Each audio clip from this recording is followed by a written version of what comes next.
mean, to leave art behind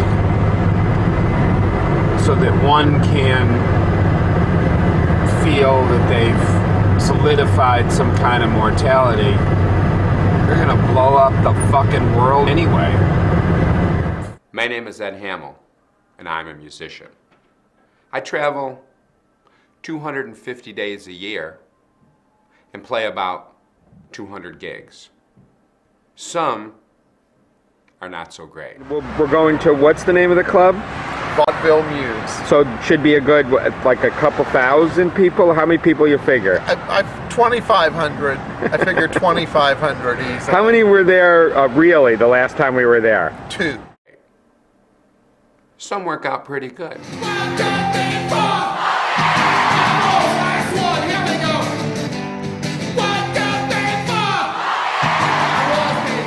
You know where I'm staying. At the beautiful Motel 6 in Kelso, Washington. On my way to Seattle.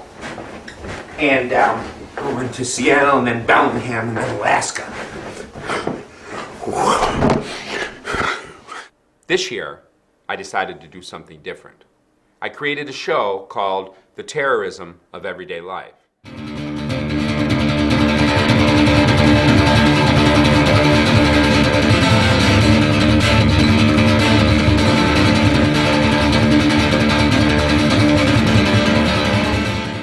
And premiered it at the Edinburgh Fringe Festival.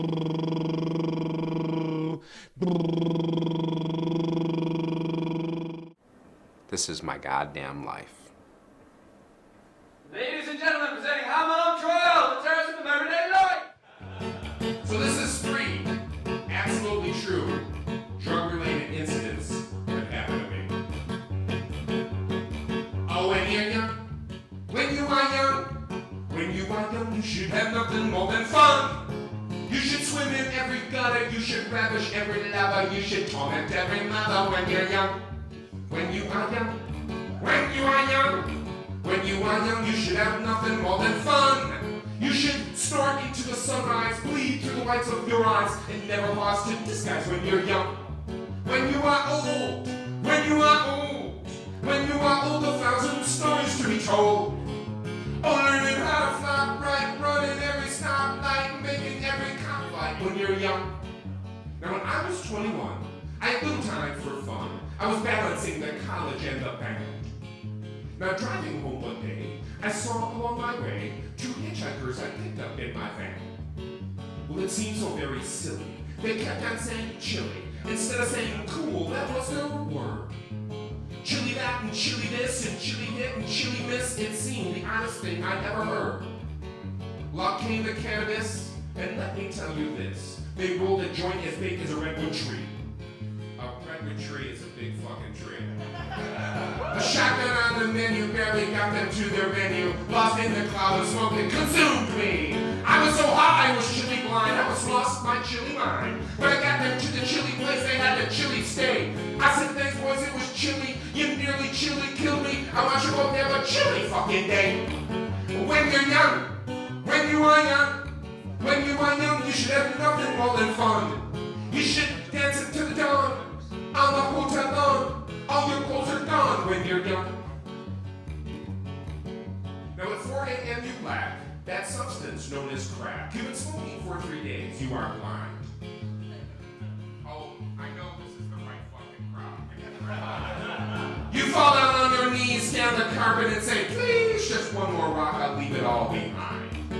Well, you know that it is gone, but then you stumble on a small rock. How could you have missed it? Your heart goes patter pitter, you know it's kitty litter, but you put it in your pipe, you can't resist it. Now God is pressing matters, the Middle East is in tatters, and storms have washed cities down the drain. But you've been good all year, could he just see his way clear to turn that litter into rock cocaine? And as you bend the flame, you call to God by name, Lord God on high, have you got my back? Because in your fevered mind, he's turned water into wine, so can he just perform the miracle of the crack? When you're young, you should have nothing more than fun. You should dance into the dawn on the hotel lawn.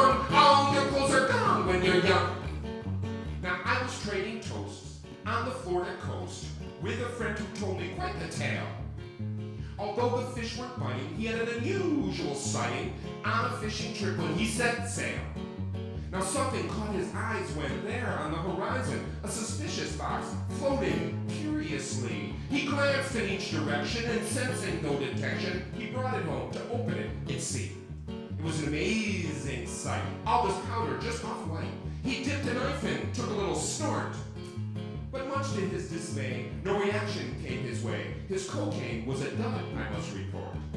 But he kept on sifting through, and what I tell you is true. A crematorium medallion he did find. Oh, yes. And he let out a great cry. See, he had snorted a dead guy, and to this day a ghost is wandering through his mind. When you're young, when you were young, when you were young, you should have nothing more than fun. Never doubting you can find, never pause to wonder why, never thinking you will die when you're young.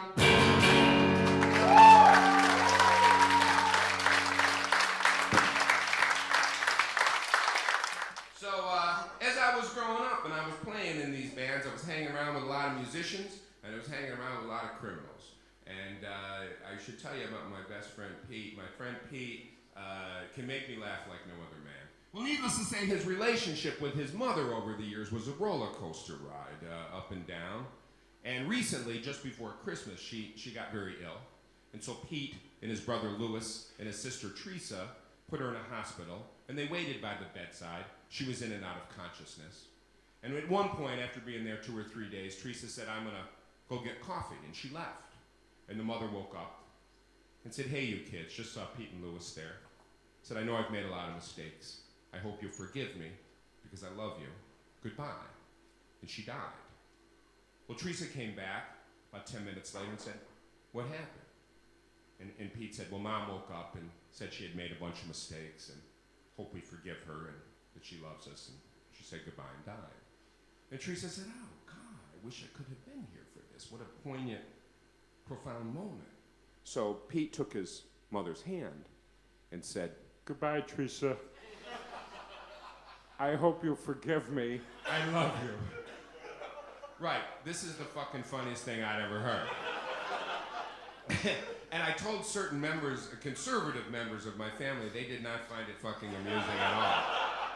But Pete and Louis, they're laughing so hard they fall on the ground. And initially, Teresa, she's got the coffee, she's aghast at what's going on.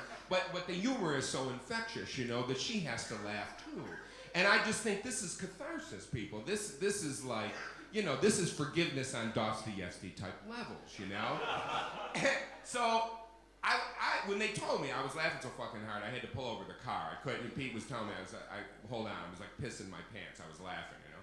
So I called Louis a couple days later, just before Christmas. I said, "Louis, your brother Pete just told me this story about your mother. This is fucking hysterical." He said, "Well, actually, there's more to the story." He said, "I got up off the ground and said, 'Mom, I was never able to beat you in thumb wrestling when you were alive.'" And he thumb wrestled her and then said, "Best out of 3." So of course I add this to the show, because if you're my friend and you tell me these stories, it's all fair game. Unless you tell me, if you qualify it by saying I fucked a goat, Hamill, don't put it in your show. I'll make a note, goat fucking out, and I'll save the note, you know, but. So I get a call about a week ago. I'm in the car, and it's Pete, and he says, "Hey, are you putting this story about my mother in the show?" And I was like, "Yeah." And he said, "Well," he said, "I told Teresa that I wouldn't tell anybody." I said, "Cool, man. You want me to take it out? No problem." He goes, "No, that's all right. You can leave it in. Are you putting the part about the rigor mortis in?" And I was like, "No, the rigor mortis." He goes, "Yeah." He goes, "I put her hand like this just before rigor mortis set in, so she could tell the universe, fuck you for eternity." My dad didn't want me getting into the music business because he didn't want me waking up when I was 35 waiting tables. I told him, "Not me, Dad. I'm different. Can I get you more coffee?" And I literally said to my father, in a fit of rage, because he was bound to determine I was going to college, and I was bound to determine that I wanted to start a band and get on the road, "What is it that you'd like me to be?" And my father said, "The guy next door is an accountant, and he makes $80,000 a year." I said, "Fine." Luckily, my math skills had always been good in high school, So I went to college, didn't talk to my father for 4 years, handed him my degree, my bachelor's degree in accounting, and said, "Are we done with this now?" He said, "Yes." He put it in a drawer where it's remained ever since, and I continued to play the guitar. Hey buddy, you want to go for a ride? I'm skeptical. This guitar's almost dust. Say, what you got in mind, old timer? That guitar pushed its way to the front. Saintly, sincere. Go for a ride, boy. Ancient faces, chariot races, forbidden places, exotic embraces, pyramid construction, camel riding, time machine gliding, white line fever believer, ride your thumb to Texaco, Mexico, gas kite, siphon hose, no-nos, ride the lightning, ride the wild surf, ride the white swan. Jenny, take a motherfucking ride, for God's sakes. I gotta play the gig to make this tour, you know, to be able to justify leaving for a week, although I don't know what else I could freaking do at this point. Nothing I could do could make me this kind of money, and yet, you know, this money isn't quite enough.